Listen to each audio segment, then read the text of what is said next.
Kita sering diajarkan bahwasanya melamun adalah kegiatan yang buruk yang dilakukan oleh seseorang. Namun menurut saya bukan seperti itu. Oke, jadi di materi kali ini saya akan membawakan materi yaitu kegiatan melamun. Ini video saya yang ketiga di channel YouTube ini. Oke, disclaimer dulu.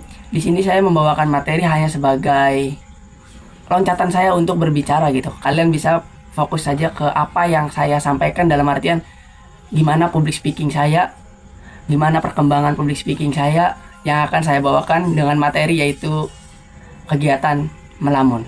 Oke, kita mulai. Oke sobat, melamun sering diartikan dengan kegiatan membuang-buang waktu, dimana kegiatan itu tidak ada artinya atau bahkan hanya angan-angan di kepala kita tanpa memiliki arti sama sekali gitu. Nah, kebanyakan orang juga berpikiran seperti itu. Jadi tidak ada arti atau tidak ada makna ataupun tujuan yang kita ingin cari di saat melamun. Namun menurut saya, melamun adalah kegiatan kreativitas tanpa batas gitu. Jadi kita bisa munculin ide-ide baru ataupun hal yang memang kompleks gitu.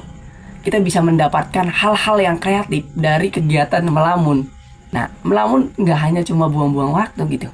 Ketika kita menggunakannya atau memikirkan sesuatu dengan cara melamun, itu bahkan lebih efektif dibandingkan kita dengan contoh berbicara dengan orang lain gitu.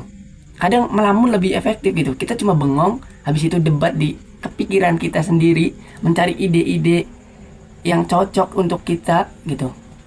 Untuk mencari persoalan-persoalan, keluar dari hal-hal yang membuat kita ngerasa aneh.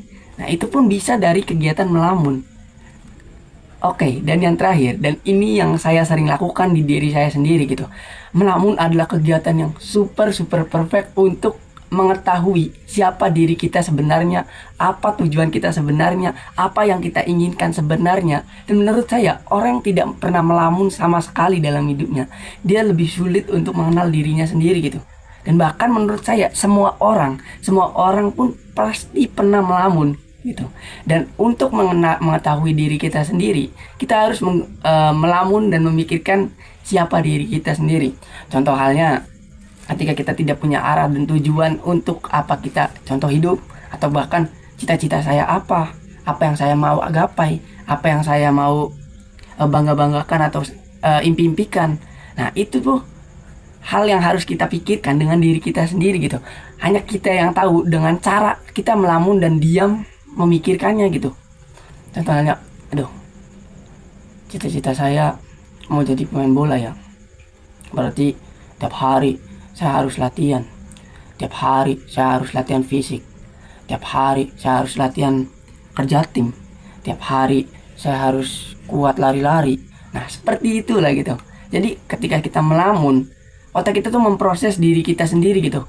Apa yang kita inginkan, apa yang harus kita lakukan, apa yang akan kita tuju, itu tuh terstruktur dengan cara kita melamun. Oke, jadi di video kali ini segitu aja gitu. Kurang lebihnya ya, ini materinya agak berat bagi saya. Jadi itu saja. Terima kasih. See you next video.